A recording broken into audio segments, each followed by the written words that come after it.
தமிழர்களின் number one choice Tamil matrimony. 2025 இன்னையோட முடியுது. ஆனால் இன்னைக்கு கூட ஒரு வருத்தமான ஒரு செய்தியோட தான் ஆரம்பிக்க போகிறோம் அப்படின்னு நினைக்கும் போது கஷ்டமாக தான் இருக்குது. அடுத்த ஆண்டாவது இப்படியான செய்திகள் இல்லாமல் எப்போதும் போல் இந்தியா அமைதியாக இருக்கணும் அப்படிங்கிறதையும் நம்ம நினச்சிக்கிட்டு இந்த செய்திக்குள்ளே போகலாம். நம்ம ஒவ்வொரு ஆண்டும் இப்படி தான் நினச்சிட்டு உள்ளே போகிறோம். ஆனால் போன வருஷத்தோட இந்த வருஷம் ரொம்ப மோசமாக தான் இருக்குது. இப்போ கூட பார்த்தோம், கிறிஸ்துவர்கள் இந்தியா முழுக்க வரலாற்றில் இல்லாத அளவுக்கு வந்து தாக்கப்பட்டிருந்தாங்க. இஸ்லாமியர்கள் வந்து தாக்கப்படுறாங்க. நாளுக்கு நாள் பதட்டம் அதிகமாகதே தவிர ஒரு அமைதியான வாழ்க்கையெல்லாம் வாழணும்னு ஆசைப்படுறோம். பட் அதுக்கு சில கும்பல்கள் விட மாட்டேங்கிறாங்க. ஆமாம், அப்படி ஒரு கும்பல் தான் யூபியில் ஒரு சம்பவத்தை பண்ணியிருக்காங்க. ஹிந்து ரக்ஷா தல் அப்படிங்கிற ஒரு அமைப்பு இருக்கான். அந்த அமைப்பு தேசிய அமைப்புன்னு அவங்களே சொல்லிக்கிறாங்க. அதோட தேசிய தலைவர் பிங்கி சௌத்ரி அப்படிங்கிற நபர் ஒரு வீடு வீடாக போய் வாள் கோடாரிலாம் கொடுக்குறாரு. அந்த வாள்லாம் பார்க்கும்போது நல்ல கூர்மையான வாள் மாதிரி தெரியுது வீடியோவில். நிறைய வீடுகளோட கதவை தட்டி அதை வந்து வாள் கொடுத்து இந்துக்கள் வந்து தாக்கப்படுறாங்க. நம்ம இந்தியாவில் நிறைய தாக்கப்பட்டுக்கிட்டே இருக்காங்க. அவங்கள வந்து யாராவது தாக்க வந்தாங்கன்னா இந்த வாழை வச்சு அவங்கள தாக்குங்க அப்படிங்கிற மாதிரி ஒரு வன்முறை தோன்ற மாதிரி அவர் கொடுக்குறாரு. இந்த வீடியோ இப்போ வைரல் ஆனதுனால இந்த பிங்கி சௌத்ரி உட்பட அந்த 10 பேர் அவர் கூட போனவங்க, கோஷம் போட்டுக்கிட்டே போனவங்களாம் இப்போ கம்பி எண்ணிக்கிட்டு இருக்காங்க.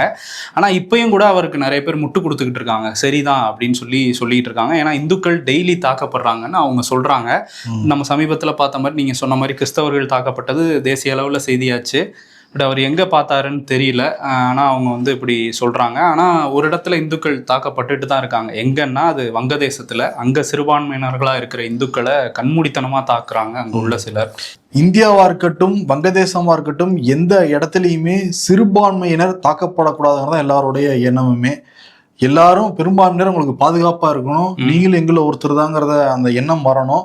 ஆனால் அந்த எண்ணத்தை வரவிடாமல் தடுக்கிறதே அந்த ஆட்சியாளர்கள் தான். வங்கதேசத்தில் வந்து என்ன நடந்துகிட்டு இருக்கு அப்படின்னா, இடைக்கால அரசு அமைச்சர் இருக்காரு முகமது யூனுஸ். இவர் பதவியேற்றிலிருந்து இதுவரைக்கும் 2900 சம்பவம் நடந்திருக்கான். வங்கதேசம் முழுக்க இந்துக்கள் வந்து தாக்கப்பட்டிருக்காங்க. அங்க குறிப்பா சொல்லணும்னா டிசம்பர் 12 - 18 வரைக்கும் பிரோஜ்பூர் மாவட்டத்துல 7 வீடுகள் வந்து தீ வச்சு எரிச்சிருக்காங்க. இந்துக்கள் வீடா பார்த்து தீ வச்சு எரிச்சிருக்காங்க. இப்ப கடந்த 15 நாட்கள்ல 8 வீடுகள் வந்து தீ வச்சு எரிச்சிருக்கிறதா தகவல் வந்து வெளியாகிட்டே இருக்கு. இப்ப இங்க இருக்கிற மத்திய அரசுமே அழுத்தம் கொடுக்குறாங்க, அப்படிலாம் பண்ணக்கூடாதுங்கிறாங்க. அந்த அரசு என்ன சொல்றாங்க, இந்த மாதிரி நடக்கவே இல்லையே இங்க அப்படிலாம் அவங்க வந்து இன்னும் மாத்தி தான் பேசிட்டு இருக்காங்களே தவிர அங்க தொடர்ந்து தாக்கப்பட்டு இருக்கிற வீடியோ காட்சிகள், அங்க இருக்கிற அவலக்குறர்கள் கேட்டுட்டு தான் இருக்கு. ஆமா, என்ன இந்த அரசியல்வாதிகள் பண்றாங்க அப்படின்னா, மெஜாரிட்டியான சமூகத்தோட வாக்குகளை பெறுறதுக்காக அவங்களுக்கு எதிரி மாதிரி சிறுபான்மையினர்களை முன்னிறுத்துறாங்க. அதுக்கு வந்து நம்ம பலிகடை ஆயிடக்கூடாது. மக்கள் பொதுவாக வெளிப்போட தான் இருக்காங்க. ஆனால் சில கும்பல்களை ஏவி இவங்களே வந்து இந்த மாதிரியான சம்பவத்தில் ஈடுபட்டு அதை வாக்கா மாத்துறதுக்கான வேலைகள் எல்லா நாடுகள்லையுமே நடக்குது. ஸோ எங்கேயுமே எல்லா இடத்துலையுமே சிறுபான்மையினர்களோட உரிமை வந்து பாதுகாக்கப்படணும். இப்போதான் வந்து மத சிறுபான்மையினர்களை பற்றி பார்த்தோம். அதே மாதிரி இன ரீதியான தாக்குதல்களும் இந்தியாவில் வந்து நடந்துகிட்டு இருக்கு. ஒரு வட இந்தியர் இங்கே வந்தப்போ தாக்குதல் நடந்தது நம்ம பார்த்தோம். அது ஒரு வெறுப்பு குற்றம் அப்படிங்கிற பேச்சும் இருந்தது. இதே மாதிரி தான் வந்து டேராடூன், உத்தரகாண்ட், வட இந்தியா, அங்கே வந்து டேராடூன் நகரத்தில் ஒரு திரிபுரா இளைஞருக்கு நடந்த அந்த விஷயம். அவர் வந்து தாக்கப்பட்டிருக்காரு. என்னன்னு சொல்லி தாக்கப்பட்டிருக்காருன்னா, நீ ஒரு சைனீஸ் தானே, நீ இங்கே இருக்கக்கூடாது அப்படின்னு அவரை வம்பிழுத்திருக்காங்க. பொதுவாக வடகிழக்கு மாநிலங்கள்லேருந்து வரவங்க வந்து அவங்க முகத்தோற்றம் கொஞ்சம் வந்து சீனாக்காரங்க மாதிரி இருந்தால் கூட அவர்களும் இந்தியர்கள் தான். ஆனால் அந்த எண்ணம் இல்லாமல் இந்தியா முழுக்க பலரும் அவங்கள சைனீஸ்னு கிண்டல் பண்ணியிருக்கலாம். ஆனால் இந்த டேராடூனில் நடந்த சம்பவம் வந்து ஒருபடி மேலே போய் கிண்டல் பண்ணுறது மட்டும் இல்லாமல் நீ நாட்டை விட்டு ஓடி போனோம் அப்படி இப்படின்னு சொல்லி அவரை வந்து தாக்கியிருக்காங்க, கடுமையாக அடிச்சிருக்காங்க.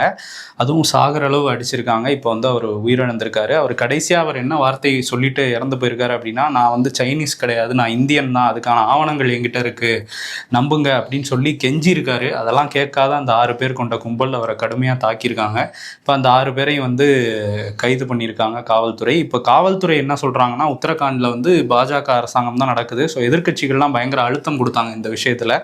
ராகுல் காந்தி வந்து இது ஒரு அப்பட்டமான வெறுப்பு குற்றம் தான், அதை பரப்புறது பாஜக தலைமையே வந்து வெறுப்பு பேச்சு பேசுறதுனால இதெல்லாம் பெரிய குற்றம் இல்லைங்கிற போல நார்மலைஸ் பண்ணி வச்சிருக்காங்க அப்படின்லாம் கண்டனம் தெரிவிச்சிருந்தாரு. இப்போ உத்தரகாண்ட் காவல்துறை என்ன சொல்றாங்கன்னா, இது வந்து ஒரு இன ரீதியான மோதலோ எதுவுமே இல்லை, அது 2 பேருக்கு இடையிலான ஒரு வாய் தகராறு தான் இந்த மாதிரி மாறிடுச்சுன்னு அவங்க ஒரு கதை சொல்றாங்க. ஸோ இப்படிதான் அங்க நடந்திருக்கு. உலகம் முழுக்க இந்த வெறுப்புங்கிறது நாளுக்கு நாள் அதிகமாயிட்டே இருக்குங்கிறது தெரியுது. நாடுகளுக்கிடையே வெறுப்பு இருக்கிறத நம்ம வந்து பார்த்துக்கிட்டு இருக்கோம். இன ரீதியான வெறுப்பு, மத ரீதியான வெறுப்பு, ஜாதி ரீதியான வெறுப்பு. வாழ போறதே 40-50 வருஷம், அதுக்குள்ள இவ்வளவு வெறுப்பை வந்து பரப்பிக்கிட்டு வெறுப்பை வந்து சம்பாரிச்சுக்கிட்டு என்னதான் பண்ண போறாங்கன்னு தெரியல இந்த அரசியல் தலைவர்கள். அதுக்கு பல பேர் வந்து பலியாகிறதா ரொம்ப சுகமான விஷயம். இப்ப ஐநாவுடைய தலைவர் ஆண்டோனியோ குட்ரோஸ் அவர் சொல்லியிருக்காரு, உலக நாடுகள் இந்த 2025 மட்டும் ராணுவ செலவினங்கள் 10% அதிகம் பண்ணியிருக்கான்.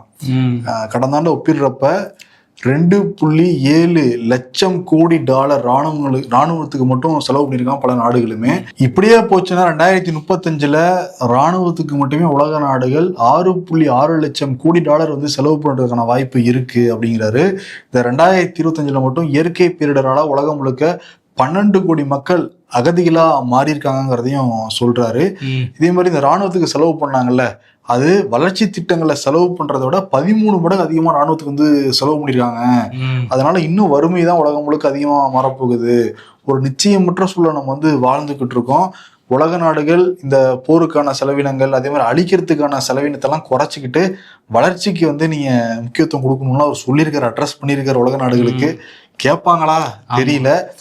எப்போதும் இல்லாத அளவுக்கு இந்த முறை வந்து ஹிந்தியில கூட புத்தாண்டு வாழ்த்து வந்து சொல்லியிருக்காரு ஆண்டோனியோ குட்ரோஸ். 11 மொழிகள்ல சொல்லியிருக்காரு, அரேபி, ஹிந்தி, ஆங்கிலம் அப்படின்னு சொல்லிட்டு பன்முகத்தன்மையை காட்டியிருக்காரு. அதே நேரத்தில் இந்த போர் இதெல்லாம் விட்டுட்டு அமைதிக்கு வாங்கங்கிற மாதிரியும் தான் அவரோட தரவுகள்லாம் இருக்குது. பட் ஆனால் அமைதியை தாண்டி மற்றது தான் கான்சன்ட்ரேட் பண்ணுறாங்க உலக தலைவர்கள். வெறுப்பு, போர், இந்த மாதிரி வறுமையெல்லாம் கண்டுக்கிறதே இல்லை. இப்போட ட்ரம்ப் வச்சிருக்காருல்ல, ட்ரம்ப் கிளாஸ்ன்னு ஒரு போர்க்கப்பலை அறிமுகப்படுத்த போறேன்ட்டு இருக்காரு. 25 கப்பலை கொடுக்க போறாராம் அவரு. கொடுத்து என்ன பண்ண போறாரு, அமெரிக்காலே வச்சுக்க போறாப்புல. இதை நாட்டு முன்னாடி போய் நிப்பாட்டுவாரு, மிரட்டுவாங்க, வார் வரும். இன்னும் எத்தனை போர்கள் வரப்போகுதுன்னு நினைச்சா கொஞ்சம் பயமா தான் இருக்கு. சரி, வளர்ச்சி பத்தி பேசலையே அப்படின்னு சொல்லும் போது, ஆனா இந்தியாவில மட்டும் நாங்க வளர்ச்சியை பத்தி பேசுறோம்னு ஒரு அறிக்கை மட்டும் வந்திருக்கு போலயே. ஆமா, என்ன சொல்றாருன்னா மத்திய அரசாங்கத்துல இருந்து நம்ம ஜப்பானை பீட் பண்ணிட்டோமா. ஜப்பானை பீட் பண்ணி இப்ப உலகத்துல 4வது பொருளாதார நாடா இந்தியா வந்து இருக்கான். 2030 ஜெர்மனை மிந்தி 3வது பிடிச்சிரும் அப்படின்னு சொல்றாங்க. இது ஃபுல்லா தரவுகள் மூலமா தான் சொல்லப்படுது அப்படின்னும் சொல்லியிருக்காங்க. இந்தியாவோட ஜிடிபின்னு பாக்குறப்ப $4.18 ட்ரில்லியன் அளவுக்கு உயர்ந்திருக்கதா சொல்றாங்க. வரப்போற ஆண்டுகள்லயுமே நிச்சயம் இது நல்லா உயரும். 2030 ஜெர்மனை பீட் பண்ணிடுவோம் அப்படின்லாம் சொல்றாங்க. பட் நம்ம ஜப்பானை மிந்திட்டோம் அப்படின்னு சொல்லிட்டு பிரதமர் மோடி என்கிற காலரை உயர்த்தி விட்டுக்கிட்டாலுமே இங்க மக்கள்கிட்ட பாக்குறப்ப காசு இல்லாம தான் வேலை வாய்ப்பின்மையை சரிப்படுத்திட்டு தான் அந்த அறிக்கையில சொல்லப்பட்டிருக்கு. அப்படியா? அதை மிஸ் பண்ணிட்டீங்களே, முக்கியமான பாயிண்ட் ஜி. வேலை வாய்ப்பின்மை குறைஞ்சிருக்கு, பணவீக்கம் வந்து கட்டுக்குள்ள இருக்கு, பெரிய அளவுல உயரல. அதனால இதே குரோத்ல போனோம்னா நம்ம சீக்கிரம் வந்துரும் அப்படிங்கிறாங்க. நாட்டுல கலவரம், வன்முறை, இப்படி பிரச்சனை போயிட்டு இருக்கும்போது எப்படி உங்களால மட்டும் வளர்ச்சி பாதையில நாட்டை எடுத்துட்டு போக முடியுது? அது ஒரு சிலர் மட்டும் வளர்றாங்க போல தெரியுது. அதுதான் எல்லாருமே ஆவரேஜ் பிலோ ஆவரேஜ் தான் இருக்காங்க. சில பேர் மட்டும் அந்த 10x போயிட்டு இருக்காங்க போல தெரியுது. இந்தியாவில 10x 40x 50x போயிட்டு இருக்காரு ஒருத்தர். எங்க போய் முட்ட போறாருன்னு தெரியல. சரி, இன்னொரு விஷயம் என்னன்னா, இவங்க சொல்றாங்க மத்திய அரசு தரப்புல இருந்து நாங்க வந்து ஜப்பானை முந்திட்டோம், ஜெர்மனியை முந்திடுவோம் அப்படிலாம் சொல்றாங்கல்ல. இந்த தரவுகள் எல்லாமே இவங்களா வந்து உருவாக்குன டேட்டா தான், எல்லாமே போலி அப்படின்னு சொல்லி இடதுசாரிகள் வந்து சொல்றாங்க. சும்மா வந்து ஒரு ஃபேக்கா ஒரு தரவை வச்சுக்கிட்டு அவங்க வளர்ந்துட்டோம், நம்ம முந்திட்டோம் அப்படின்னு போய் சொல்லிட்டு இருக்காங்க. மக்களுக்கு தெரியும், ஏன்னா அவங்க தானே கஷ்டப்படுறாங்கிறதையும் இடதுசாரிகள் சொல்றாங்க. இதுக்கெல்லாம் அந்த அறிக்கையை பதில் சொல்லிடுறாங்க. உலக வங்கி தான் சொல்லுதான், சர்வதேச நாணய நிதியம் தான் வந்து சொல்லுதான், அதான் நாங்க சொல்றோம் அப்படிங்கிறாங்க. ஓகே, இந்தியாவில இன்னொரு பெரிய பிரச்சனை சார் பிரச்சனை தான். இருக்கிறவங்க வாக்க தூக்கிட்டாங்க, இல்லாத வாக்க வந்து சேர்த்துருக்காங்க, வெளிநாட்டு சிட்டிசன் வாங்கி போனவங்க எல்லாம் சேர்த்துருக்காங்க. இந்த மாதிரி பல குளறுபடிகள் பல மாநிலங்களில் நடந்திருக்கு. இப்ப தமிழ்நாட்டுல கொஞ்சம் ஓஞ்சு முடிஞ்சு இல்லாதவங்க வந்து அப்ளை பண்ணிக்கிட்டு இருக்காங்க. மேற்கு வங்கத்துல இப்ப சூடு பிடிச்சு போய்கிட்டு இருக்கு. மம்தா பானர்ஜி என்ன சொல்றாங்கன்னா, ஏஐ மூலியமா தான் வந்து ஃப்ராடு பண்ணிக்கிட்டு இருக்காங்க, யாரை கண்டுபிடிக்க முடியாத அளவுக்கு ஃப்ராடு பண்ணிருக்கு தேர்தல் ஆணையம். மேற்கு வங்கத்துல ஒரு தகுதியுள்ள வாக்காளர் விடுபட்டா கூட இந்திய தலைமை தேர்தல் ஆணையத்தை எங்க கட்சி முற்றுகை போராட்டம் நாங்க வந்து நடத்துவோம் அப்படின்றாங்க. அவ்வளவுதான் ஞானேஷ்குமார் அப்படின்னு இருக்காங்களா? சாரை வச்சு மக்களை சித்திரவதை பண்ணிருக்காங்க. பிஎல்ஓக்களே ரொம்ப டார்ச்சர் பண்ணதுனால 60 பேர் இதுவரைக்கும் இறந்து போயிருக்காங்க அப்படின்னு சொல்றாங்க. மேற்கு வங்கத்துல ஊடுருவல்காரர்கள் இருக்காங்க தொடர்ந்து சொல்லிட்டு இருக்காங்க. ஜம்மு அண்ட் காஷ்மீர்ல இல்லையா, டெல்லியில இல்லையா, அங்கதானே நீ வந்து பண்ணிருக்கணும், டெல்லியில தானே பாம் பிளாஸ்ட் வந்து நடந்துச்சு, ஆமாம், ஊடுருவி வந்து பாம் பிளாஸ்ட் பண்ணாங்கன்னு அவங்க வந்தவங்கள சொல்கிறாங்க போல். அதே மாதிரி பகல்காம்லையும் ஊடுருவி வந்து தான் தாக்குனாங்கிறது மம்தாவோட இதாக இருக்குது. ஏன் மேற்கு வங்கத்தில் பண்ணுறாங்கன்னா எலெக்ஷன் வரப்போது அதான் பண்ணுறாங்க. ஆட்சி வரணும், திருட்டு வழியில் ஆட்சி வரும்னு நினைக்குது பாஜக. அதுக்கு நாங்கள் அலோவ் பண்ண மாட்டோம், நாங்கள் அது ரொம்ப கண்காணிச்சுட்டு இருக்கோம் அவங்களுடைய ஸ்டேட்மெண்ட்டாக இருக்கு. ஓகே. அதே மாதிரி இந்த எஸ்ஐஆரில் இன்னொரு சோகமான விஷயம் என்னென்னா, துர்ஜான் அப்படிங்கிறவர் மேற்கு வங்கத்தை சேர்ந்தவர். அவருக்கு வந்து உங்கள் வாக்கு வந்து சேர்க்கலை, அவர் வந்து கேட்டிருக்காங்க நீங்கள் இந்தியன் தானே, உங்கள் ஆவணங்கள்லாம் எடுத்துகிட்டு வாங்கங்கிற மாதிரி ஹியரிங் நோட்டீஸ்லாம் அவருக்கு வந்திருக்கு. சந்தேகங்கள் இருக்குது, ஆவணங்களை கொடுத்தீங்கன்னா நாங்கள் வந்து ஓகேன்னு உங்களுக்கு வாக்கு கொடுக்குறோன்னு சொன்னோன்னா, அவர் இத்தனை ஆண்டு காலமாக நான் வாக்கு போட்டுட்டு இருந்தேன், நான் இந்தியன் தான், இந்திய குடிமகன், எனக்கே இப்படி கேட்குறாங்களேன்னு ஒரு மன அழுத்தத்தில் ரயில் முன்னாடி பாஞ்சு தற்கொலை பண்ணிட்டதா அவரோட குடும்பத்தினர் வந்து சொல்கிறாங்க. இப்போ அவங்க வந்து ஞானேஷ்குமார் மேலே அவரோட மகன் வந்து கம்ப்ளைண்ட் கொடுத்துருக்காரு, போலீஸ் கம்ப்ளைண்ட். இவங்க கொடுத்த அழுத்தம் தான் எங்கள் தந்தையோட மரணத்துக்கு காரணம்னு. அதே மாதிரி பீமல் சோகமாக இருக்கு போகிறேன். அந்த திரிபுராக்காரர் நான் இந்தியன் தான் சொல்லியிருக்காரு, இவரும் நான் இந்தியன் தான் சொல்லியிருக்காங்க. இப்போ விட்டா வந்து ஒவ்வொரு இந்தியருமே நான் இந்தியன்ட்டு வந்து தலைப்பிச்சுக்கணும் போல இருக்கேன் இந்த நாட்டில். ஆமாம், அவ்வளோ கொடுமைகள் நடந்துகிட்டு இருக்கு. இதில் இன்னொரு விஷயம் என்னன்னா, பீமல் ஷி அப்படிங்கிற 75 வயதுடைய நபர், அவருக்கும் ஹியரிங் நோட்டீஸ் வந்திருக்கு. ஆவணங்களை எடுத்துகிட்டு வாங்க, உங்களை வந்து ஆவணங்கள்லாம் சரியாக இருந்தால் மட்டும்தான் வாக்குன்னு சொன்னோன்னா அவருமே வந்து தூக்கிட்டு தற்கொலை பண்ணியிருக்காரு. இதுவுமே மேற்கு வங்கத்தில் நடந்திருக்கு. ஸோ அந்த குடும்பமும் வந்து ரொம்ப கொதிப்பில் தான் இருக்காங்க. இதுக்கடையில் அந்த எஸ்ஐஆர் நாங்கள் 1 மாதத்தில் யூபியில் நடத்தி முடிச்சிருவோம், 15 கோடி ஓட்டாக இருந்தாலும் சரி, 6 கோடி ஓட்டாக இருந்தாலும் சரி, 1 மாதத்தில் முடிச்சிருவோன்னு ரொம்ப தெனாவட்டாக தான் தேர்தல் ஆணையம் தேதியெல்லாம் அறிவித்தாங்க. இப்போ பார்த்தா இங்கே டிசம்பர் 31 இன்றைக்கி வந்து அந்த எஸ்ஐஆர் டிராஃப்ட் லிஸ்ட்டு வந்து வெளியாக வேண்டியது. ஆனால் அதை 1 வாரம் எக்ஸ்டெண்ட் பண்ணி ஜனவரி 6 ரிலீஸ் ஆகும்னு இருக்காங்க. இந்த ஃபைனல் லிஸ்ட்டு மார்ச் 6 ரிலீஸ் ஆகும் அப்படிங்கிறதையும் தேர்தல் ஆணையம் அறிவிச்சிருக்காங்க. அடுத்த செய்திக்கு போகிறதுக்கு முன்னாடி ஈகோ இந்தியா அதோட சீசன் 2 நம்ம விகடன் வெப் டிவியில் ப்ளே ஆக போகுது. அதோட ப்ரொமோவை இப்போ பார்த்துடலாம். மாற்றம், இதை கேட்டதும் நம்ம எல்லாருக்கும் முதல்ல ஞாபகத்துக்கு வருது பிரம்மாண்டமான திட்டங்களும் பல கோடி ரூபாய் முதலீடுகளும் தான். ஆனா மாற்றம் எப்பயுமே மிகப்பெரிய விஷயங்களா இருக்கணும்னு அவசியம் இல்லை, அது பெரிய விஷயங்கள்ல இருந்து தொடங்குறதும் இல்லை. மாற்றம் இங்க நம்ம வீடுகள்ல இருந்து ஆரம்பிக்குது. பிளாஸ்டிக் பைகளுக்கு பதிலா துணி பைகளை தேட ஆரம்பிச்சதுல இருந்து மழைநீர் சேகரிப்பு திட்டம், வீட்டு தோட்டம், மறுசுழற்சி முயற்சிகள்னு நாம எடுக்கிற ஒவ்வொரு சின்ன முயற்சிகளுமே ஒரு நாள் முயற்சி இல்லை. இந்த சின்ன சின்ன தீர்வுகள் சிறு துளியா இருக்கலாம், ஆனா இது எல்லாம் உண்டாக்குற தாக்கம் ரொம்பவே பெருசு. சுற்றுச்சூழல் நம்ம மட்டும் வாழ்ற இடம் கிடையாது, நம்மளுக்கு அப்புறம் வாழ போறவங்களுக்காக நாம விட்டு போகிற அடையாளம்.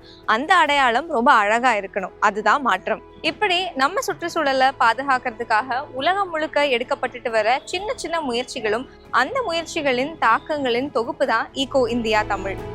சென்னை மண்டலம் 5/6 வந்து தனியாருக்கு ஒப்படைச்சிருக்கு சென்னை மாநகராட்சி. அதை எதிர்த்து 1000க்கும் மேற்பட்ட ஊழியர்கள் 150 நாளா போராட்டம் பண்ணிட்டு இருக்காங்க.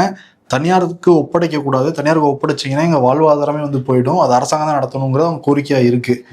ரிப்பன் மாளிகை முன்னாடி ஏற்கனவே தொடர்ந்து போராட்டம் நடத்தினாங்க, அப்புறம் நீதிமன்ற உத்தரவாகி அங்கிருந்து வந்து தூக்குனாங்க.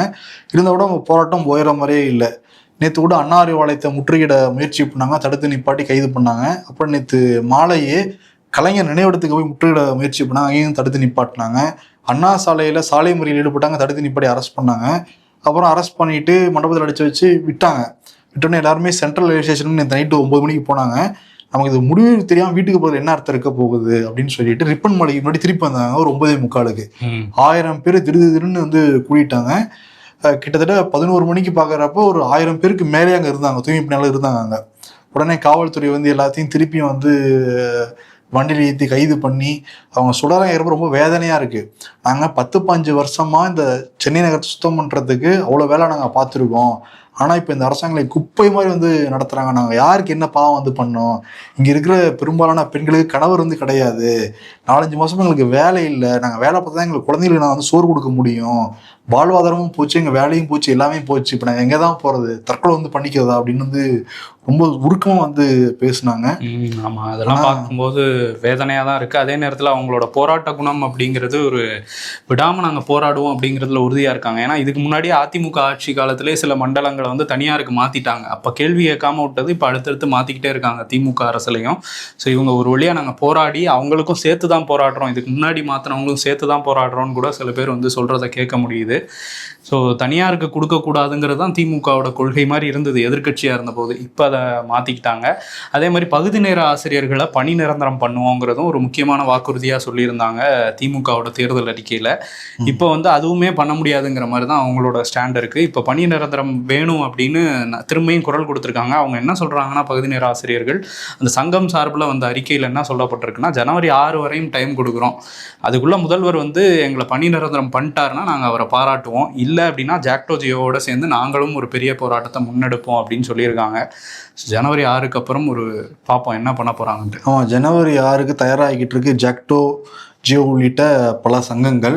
இப்போ நேற்று பார்க்குறப்ப ககன்தீப் சிங் அவர் தலைமையில் இந்த பழைய ஓய்வூதிய திட்டத்தை அமல்படுத்தலாம் வேணாமான்னு ஒரு அறிக்கை தாக்கல் பண்ண சொல்லியிருந்தாங்க தமிழ்நாடு அரசு. 9 மாதம் டைம்லாம் கொடுத்துருந்தாங்க. அக்டோபர் மாதத்துல அந்த இடைக்கால அறிக்கை வந்து கொடுத்துருந்தாங்க. இப்போ நேற்று வந்து முழு அறிக்கையை முதலமைச்சரை கொடுத்துருக்காங்க. இந்த 3 பேர் கொண்ட குழு, பக்கத்தில் தங்கம் தென்னரசு எல்லாமே இருந்தாங்க. இதுல பாக்குறப்ப பழைய ஓய்வூதிய திட்டம், பங்களிப்பு ஓய்வூதிய திட்டம், ஒருங்கிணைந்த ஓய்வூதிய திட்டம், இந்த 3 பத்தியும் அறிக்கையில சொல்லப்பட்டிருக்கிறதா சொல்லியிருக்காங்க. பட் அந்த அறிக்கையில என்ன சொல்லப்பட்டிருக்குங்கிறத வெளியிடல. மேபி இந்த பொங்கலுக்கு முன்னாடி அறிவிப்பு வெளியாகலாம்லாம் கூட பேசப்படுது. ஏன்னா ஜனவரி 6 தேதி குறிச்சாச்சு, கால வரம்பற்ற போராட்டத்தை அறிவிச்சாச்சு அரசாங்க ஊழியர்கள். அதுக்கு முன்னாடி அறிவிப்பு வெளியாகுமா அப்படின்னு அரசாங்க ஊழியர்கள் காத்திருக்காங்க. அதே ஜனவரி 6 தான் தமிழ்நாடு அமைச்சரவை வந்து கூட போகுது. ஒப்புதல் கொடுத்துருவாங்களோ பார்க்கலாம். அன்றைக்கு காலையில ஜனவரி 6 ரொம்ப இன்ட்ரெஸ்டிங்கா தான் இருக்க போகுது. இன்னொரு பக்கம் என்னன்னா, போக்குவரத்துறை அமைச்சர் சிவசங்கர் இந்த தமிழ்நாடு அரசு போக்குவரத்து கழகம் இது ஏன் தமிழ்நாடு விட்டுட்டீங்கன்னு சொல்லிட்டு சீமா தொடர்ந்து கேள்வி எழுப்பிட்டு இருந்தாருல. அதுக்கு சிவசங்கர் என்ன சொல்றாருன்னா, தமிழ்நாடு அரசு போக்குவரத்து கழகம்னு பேர் வச்சதே கலைஞர் தான், ஆனா அது பேர் ரொம்ப நீளமா இருக்குன்ட்டு நீக்கிருந்த ஜெயலலிதா ஆட்சியில தான் தூக்கிட்டாங்க அதை. ஆனா வசதியா ஜெயலலிதாவை சில பேர் மறந்துக்கிட்டு எங்க மேல இருந்து போற சொல்லிட்டு இருக்காங்க, உரிய நேரத்தில் நடவடிக்கை எடுக்கப்படும் அப்படின்ட்டு இருக்காரு. நடவடிக்கை எடுக்கப்படும்னா தமிழ்நாடுன்னு சேர்ப்பாராமா? சரி, பல இதை இவங்களும் மாத்திருக்காங்க, தமிழ்நாடுன்னு சேர்த்து விட வேண்டியதானே அண்ணன் கேட்டுட்டே இருக்காரு. தமிழ்நாடுன்னு இருந்தாலும் அது நல்லா தான் இருக்குது. ஆமா, அதிமுகவுடைய மாவட்ட செயலாளர் கூட்டம் வந்து நடந்துச்சு. எடப்பாடி பழனிசாமி வந்து பேசுறப்ப நிறைய பேர் இந்த சார் பணிகள்ல நீங்க தீவிரமாவே ஈடுபடல, ஒரு அதிமுக வாக்காளர் கூட விடுபட்டுற கூடாது அப்படின்ட்டு இருக்காரு. மொத்தம் வீடு போட்டா பரவாயில்லன்னு நினைக்கிறாரு அவரு. திமுக விடுபட்டாலும் சரி, அதான் எப்படி கரெக்டா கண்டுபிடிப்பாங்க. சில பேர் யாருக்கு ஓட்டு போட்டாங்கன்னு கண்டுபிடிக்க முடியாது. ஆனாலும் அந்த ஏரியாக்குள்ளார கரவேஸ்டி கட்டி சுத்திக்கிட்டு இருப்பாங்கல்ல, அதுல கூட நம்ம ஆளோட ஓட்டு வந்து போயிடக்கூடாது. அது இன்னொன்னு சொல்லியிருக்காரு, நீங்க சார் பணிகள்ல சரி ஈடுபடவே இல்லைங்கிறத சொல்லியிருக்காரு அவரு. அப்ப என்ன அர்த்தம், தேர்தல்ல பூத் கமிட்டி மெம்பர்ஸே பெருசா ஆர்வம் காட்டலைங்கிறது எடப்பாடி பழனிசாமி வாயாலே நீங்க சொல்லியிருக்காரு போலதான் தெரியுது. அதே மாதிரி நீங்க வந்து தேர்தல் அந்த களப்பணியில நீங்க வந்து ஈடுபடுங்க, கூட்டணியெல்லாம் நான் பாத்துக்கிறேன் அப்படின்னு அவர் வந்து பேசியிருக்காரு. பல ஊர்ல கிராமங்கள் எல்லாமே பிஜேபி கூட்டணி பிடிக்கலைங்கன்னு கூட சொல்லியிருக்கிறதா தகவல். அதெல்லாம் கண்டுக்கலைங்க அவரு. எனக்கு பிடிச்சிருக்கு அவ்வளவுதான், நான் பாத்துக்கிறேன்றாரு, வேற வழி இல்லைங்கயா. ஆமா, அதே மாதிரி வந்து மத்திய கல்வித்துறை அமைச்சர் தர்மேந்திர பிரதான் தமிழ்நாட்டுக்கு வந்திருக்காரு. மதுரையில மீனாட்சி அம்மன் கோயில்ல தரிசனத்தை முடிச்சுட்டு ஒரு சபதம் எடுத்திருக்காரு. இதை யாராலையும் தடுக்கவே முடியாது அப்படின்ட்டு இருக்காரு கல்வித்துறை அமைச்சர். கல்விக்கு பணம் தரப்படுற தமிழ்நாடு கல்வி தடுக்கிறதே அவர் தானே, அவர் எப்படி சொல்லுவாரு. அது வேற. இவர் என்ன சொல்றாருன்னா, திருப்பரங்குன்றம் மலை மேல தீபம் ஏத்துறதை யாராலையும் தடுக்க முடியாதான், அதை வந்து தடுக்கணும்னு நினைக்கிறவங்கள நாங்க எதுவும் பண்ண மாட்டோம், சிவன் வந்து பாத்துக்குவாருன்னு சொல்லியிருக்காரு. அதை திமுக அரசியலா மாத்துறாங்க அப்படிங்கிறதையும் அவர் சொல்றாரு. திமுக அரசியலா மாத்துதா? நீங்க அந்த ஏரியா மக்கள் ஒண்ணுதான் கேக்குறாங்க, இவ்வளவு வருஷமா தீபத்தூண்ல தீபம் ஏத்தி இந்த வருஷம் தடுத்து நிப்பாடினாங்கன்னா சொல்லலாம். அந்த தீபத்தூண்ல தீபம் ஏத்துன பார்த்தா ஒருத்தர் கூட இப்ப யாருமே இல்ல, ஏத்திருந்தா கூட யாரும் பார்த்த நேரடியா சாட்சி யாருமே கிடையாது. பரமாத்மா ஒரு வேலை சொல்லியிருப்பாரோ. ஆனா கூட இதை வந்து பிடிச்சி தொங்கிக்கிட்டு இருக்காங்க. எங்க ஏரியால கூட பதட்டமா தான் இருக்குன்னு திருப்பரங்குன்றம் மக்களே ரொம்ப வேதனை வந்து படுறாங்க. கனிமொழி என்ன சொல்றாங்கன்னா, இந்த செய்தியை வந்து பார்த்துட்டு, இந்த பாஜக அரசு தமிழ்நாட்டு கல்வி நிதி அந்த 2691 கோடி தர்றதை தவிர மற்ற எல்லாத்துலயும் ஆர்வம் காட்டுது அப்படின்ட்டு இருக்காங்க. இப்ப ஏற்கனவே பார்த்தோம் எங்கெல்லாம் வெறுப்பு போச்சு அப்படின்னு சொல்லிட்டு, இங்க வேற வருது. அது எலும்பூர் நேரம் சொல்றது, தீபத்தூண்ல ஏத்தணும்னு சொல்லிட்டு தற்கொலை பண்ணிக்கிட்டாருல, அதை வந்து கொச்சப்படுத்தாதீங்க, அவருடைய ஆன்மாக்கு நம்ம செய்யறதெல்லாம் ஒண்ணுதான், தீபத்தூண தீப ஏற்றதான்ட்டு சபதம் எடுத்திருக்காரு அவர் வேற. பல கட்சிகள்லயும் பல அதிரடி மாற்றங்கள் பண்ணிக்கிட்டு இருக்காங்க. பிசிகால மட்டும் இன்னைக்கு 48 மாவட்ட செயலாளர்களா மாத்தி உத்தரவு போட்டிருக்காரு திருமாவளவன். கட்சி ரீதியான நடவடிக்கை. ஓகே, பார்ப்போம். அடுத்து 48 பேரை மாற்றிருக்கேன், ஒரு 40 சீட்டாவது கொடுங்கன்னு கேட்பாரா? நல்லா கொடுப்பாங்க திமுக. கொடுத்துட்டாலும் சரி. ஓகே, திருமாவளவன் இந்த திருத்தணியில் நடந்த அந்த சம்பவம், எல்லாரையுமே உலுக்கி எடுத்த அந்த சம்பவம், ஒரு வடமாநில இளைஞரை 4 சிறுவர்கள் சேர்ந்து கத்தியால் மிரட்டி தாக்கி ரீல்ஸ் எல்லாம் எடுத்திருந்தாங்க. கடுமையான காயத்தோடு அவர் வந்து மருத்துவமனையில் சிகிச்சையெல்லாம் கொடுத்தாங்க.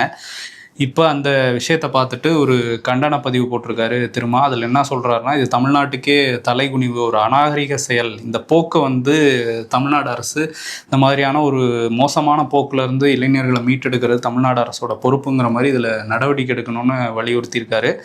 அதே மாதிரி தான் தாவேகா தலைவர் விஜய் அவரும் வந்து என்ன சொல்கிறாருன்னா, இது கல்வி, இந்த வேலைவாய்ப்பு, இதை நோக்கி தான் போகணும் இளைஞர்கள், அதை ஏற்படுத்தி கொடுக்காம அவங்க போதையை நோக்கி தள்ளுறாங்கிற மாதிரி அவர் ஒரு பதிவு போட்டு யாருக்கான ஆட்சி நடக்குதுன்னு கேள்வி கேட்டிருக்காரு. ஆமா, பல படங்கள்லயும் ஹீரோக்களே போதை பழக்கம் இருக்க மாதிரி காட்டிக்கிறாங்க. அதை வந்து ரொம்ப ரொமான்டைசைஸ் பண்ணிலாம் வந்து காட்டிக்கிட்டு இருக்காங்க.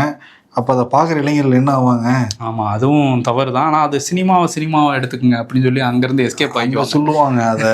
ஆனா ஒவ்வொருத்தனும் பல சினிமாக்கெல்லாம் பார்த்துட்டு வந்து அதே மூட்ல தான் வெளியே சுத்திட்டு இருக்காங்க. பல படங்கள் நம்ம பார்த்துருக்கோம். கண்டிப்பா. ஒரு படம் வந்துச்சு, இவரோட படம் புஷ்பா. புஷ்பா படத்தை பார்த்துட்டு வந்து டெல்லியில சும்மா போயிட்டு இருந்தவங்க வந்து கொலை பண்ணிட்டாங்க. அந்த அளவுக்கு வெறி சில பேர் போதையில் வந்து உள்ள போகுது. வயலன்ஸ் ரொம்ப அதிகமாகவும் இருக்கு. இன்னொரு பக்கம் டிவிகே டெல்லியில வந்து 3 நாளா அந்த கரூர்ல நடந்த 41 பேர் உயிரிழப்புக்கு சிபிஐ விசாரணை பண்ணிக்கிட்டு இருந்தாங்க. புசி ஆனந்த், ஆதவ் அர்ஜுனா, நிர்மல்குமார், மதியழகன் 3 நாளுமே இப்போ ஆஜரானாங்க.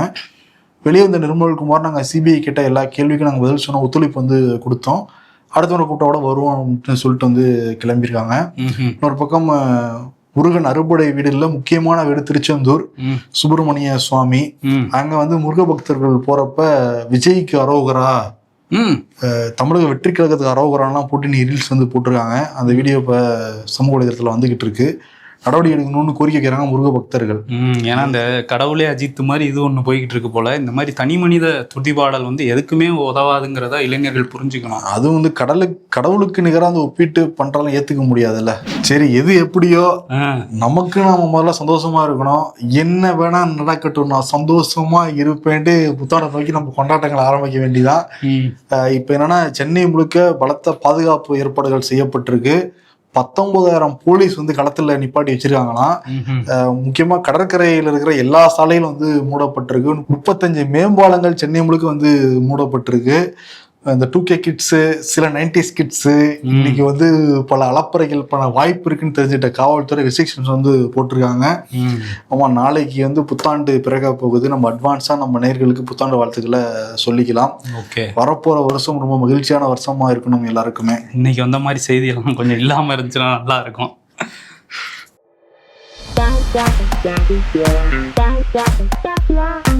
ஏதாவது எனக்கு ஒரு பிரச்சனைனா முதல்ல என் ஃப்ரெண்டு தான் வந்து நிப்பான். எங்க வீட்டு வாசல்ல வேடிக்கை பார்க்க.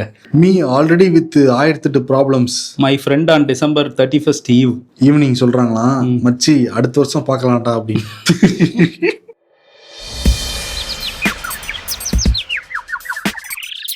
ரொம்ப தூரம் போயிட்டியா 2025? இல்ல, கடைசி கட்டத்துலதான் நிக்கிறேன். நைட்டு கிளம்பிடுவேன். கிளம்பு. கேலண்டரில் டிசம்பர் 30ஆம் தேதியை கிழிக்கும் போது வருடத்தின் கடைசி நாளான டிசம்பர் 31ஆம் தேதியை கையோடு வராமல் கிழிப்பவனே ஆக சிறந்த பொறுமைசாலி அப்படின்னு போட்டிருக்காங்க. இதோ வந்துட்டேன். இன்னைக்கு விருது பிரதமர் மோடிக்கு வந்து கொடுத்துடலாம். விடுகதையா அப்படின்னு. நம்ம பொருளாதாரத்துல ஜப்பானை முந்திட்டோம்லாம் சொல்றாங்க, நல்ல விஷயம்தான். ஆனா இன்னொரு பக்கம் திரிபுரா சம்பவம், மூபியில் நடந்த சம்பவம், இதெல்லாம் பாக்குறப்ப நமக்கு பேர் அதிர்ச்சியா இருக்கு. இந்த மாதிரிலாம் நடந்திருக்கான்னு கேட்டா வரலாற்றுல அடிக்கடி இவ்வளவு தூரம் நடந்தது வந்து நம்ம பார்த்திருக்கவே மாட்டோம். விடுகதையா தான் வந்து இருக்கு. ஆமா, அதே நேரத்துல அந்த பொருளாதாரத்துல முன்னேறிட்டும் இருந்தாலும் ஒரு விடுகதை மாதிரி தான் இருக்கு. நமக்கு ஒரு புரியாத புதிரா தான் இருக்கு. நம்ம கையில எல்லாம் பணப்புழக்கம் அதிகமாகலைங்கிறது. ஓகே, நீங்க கூட ஜிஏ சந்தேகப்படியும் நினைச்சேன். ஜிஏ சந்தேகப்பட முடியுமா? பட்டுதான் பாருங்களேன். நான் ஏன் போறேன், நீ தான் டிகிரி சர்டிபிகேட் கேட்ப. இல்ல நான் நம்புறேன், டபுள் டிகிரி. ஓகே, நன்றி. தமிழர்களின் நம்பர் 1 சாய்ஸ் தமிழ் மேட்ரிமோனி.